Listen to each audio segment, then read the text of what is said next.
راه الزوجة ديال اليوم غتكون غدا الزوجة ديال اليوم غدا غتكون والبنت ديال اليوم يعني غدا غتكون حتى هي غيكون عندها ولد.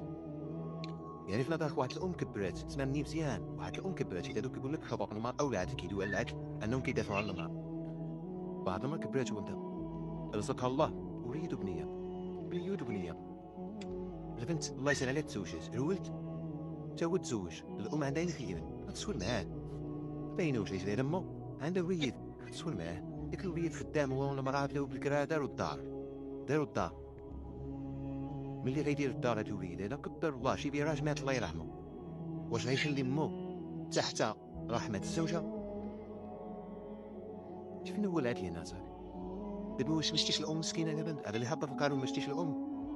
واخا عندي اختي انايا مسكينه ما تزوجاتش اختي وما تسمي الله يرحمها، وعندي اختي وانا تزوجت بواحد بنت الناس وبقيت مزوج انا وياها، ملي انا غنموت تجري لي انا اختي ما شتيش حتى هي اختي حتى هي امراه ما شتيش اختي. البنات عندنا كيسرى معاكم القائم مثلو تقولوا لا شحال من راجل ضحاو شحال من مرة ضحات مع راجلها وفي الاخر لا، حتى راه قانون هاني، راه كندويو على الام وعلى الاخت وعلى الزوجه. هاد الناس راه كيحطوا قوانين وضعيه، ولكن القانون الالهي اللي ديال الاسلام راه كيرعى جميع الحقوق ديالكم البنات والعيالات، راه قال بهذا. وغنقول لك هذا القالب شنو الغرض منه دابا، نظركم شنو الغرض منه؟ واش نظركم الغرض منه انه يحميكم؟ غنقول لكم شنو غيطرى لكم العيالات، وانا غاش نقول لكم شنو غيطرى لكم البنات. الا سكتوا على هادشي. انا عندي ولدي دابا غندوي عاوتاني دابا اسمع بسوا، انا عندي ولدي هاهي مرتي كتكبر فيه كترعاه.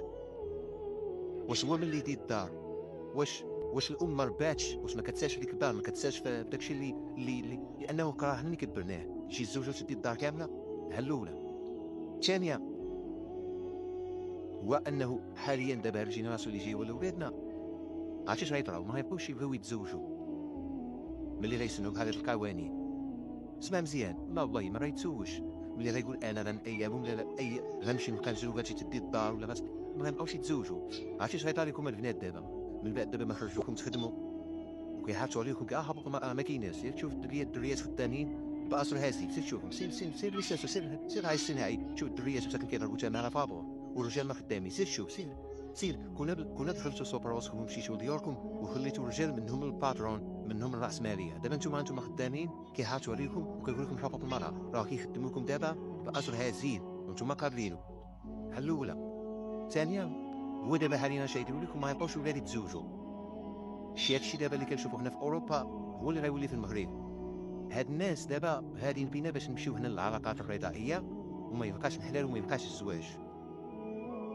قالب هذا والله العظيم الا قالب، ويمكرون ويمكر الله والله خير الماكرين.